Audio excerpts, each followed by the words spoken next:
بسم اللہ الرحمن الرحیم۔ السلام علیکم ناظرین، میں ہوں عالمگیر خان، میرے ساتھ موجود ہے سینئر صحافی اور تجزیہ نگار، کسی تعارف کے محتاج نہیں، عارف یوسفزئی صاحب۔ پروگرام میں خوش آمدید۔ مہربانی۔ عارف صاحب، خبروں کی انبار لگی ہوئی ہے، بہت زیادہ خبریں ہیں، لیکن ہم کوشش کریں گے کہ کل کے تسلسل میں اس کی فالو اپ دے دے۔ پہلی بات تو یہ ہے کہ کل آپ نے ایک اشارہ کیا تھا کہ وزیر اعلیٰ خیبر پختونخوا فوج کے ساتھ ملاقاتیں کریں گے، ہو سکتی ہے، شاید ہو گئی ہو، تو وہ بات تقریباً تھوڑی دیر بعد جو ہے وہ خبر میڈیا پر بھی چلی کہ سہیل افریدی اور گورنر کی ملاقات ہو چکی ہے۔ وہ تو خبر سامنے آ گئی، اس پر تجزیہ بھی آپ دیں گے کہ پھر کیا ہوگا، ورکر کیا کہیں گے، لیکن آپ سے یہ بھی پوچھنا ہے کہ آیا یہ پہلی ملاقات تھی یا اس سے کے علاوہ بھی ملاقاتیں ہو چکی ہیں؟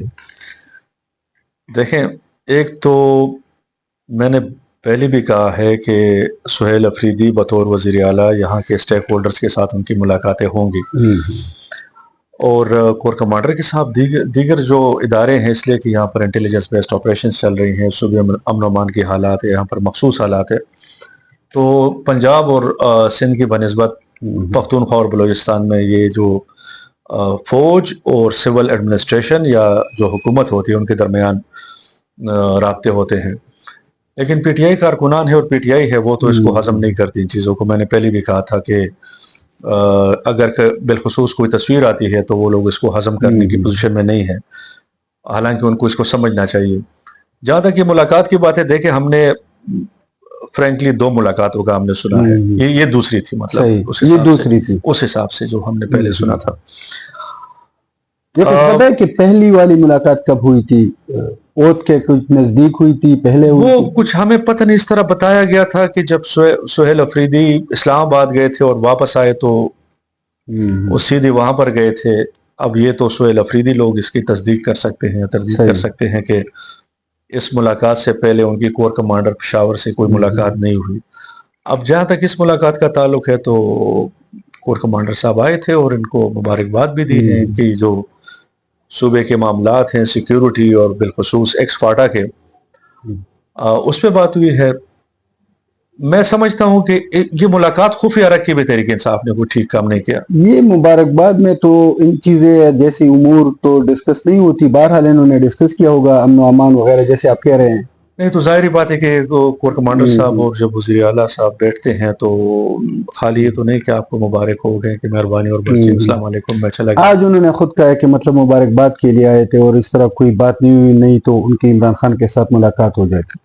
ایک بات یہ پہلی، اگر ان کی مبارکباد کے لیے آئے تھے تو یہ خود کیوں نہیں کہہ سکتے؟ مطلب یہ بات تو دوسری جگہ سے نکل آئی تو اب انہوں نے تصدیق کر لی، خفیہ کیوں رکھی؟ میں یہی تو کہہ رہا ہوں کہ جب ان کی ملاقات ہو گئی تو اگر تحریک انصاف کے لوگوں میں عقل ہوتا تو یہ لوگ خود اس کو آن دا ریکارڈ لے کے آتے کہ جی کور کمانڈر صاحب تشریف لائے تھے، ہماری ان سے ملاقات ہو گئی، انہیں مبارکباد بھی دی اور ہمارے درمیان اس طرح 2-4 مسائل پر جو بات ہوئی، تو یہ اگر خود کرتے تو اچھا ہوتا۔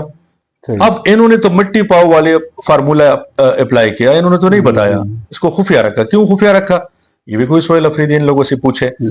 بات نکل آئی، جب بات نکل آئی تو یہ ان کے لیے ایمبیرسمنٹ بن گئی ہے، اور اس کے اوپر پھر سہیل افریدی آج اڈیالہ، ہم توقع کر رہے تھے کہ آج ہو سکتا ہے ان کی ملاقات ہو، گزشتہ روز کی، مطلب جمعے کے روز کی کور کمانڈر صاحب سے ملاقات کے بعد ہمیں توقع تھی کہ ملاقات ہوگی، تو ملاقات نہیں ہوئی۔ تو سہیل افریدی نے سنا ہے کچھ اس طرح کی بات کی ہے کہ کور کمانڈر صاحب تو صرف مبارکباد دینے کے لیے آئے تھے اور کوئی ہماری اور بات نہیں ہوئی، اور اگر ہماری کوئی اور بات ہو گئی ہوتی تو آج ہماری ملاقات بھی ہو جاتی۔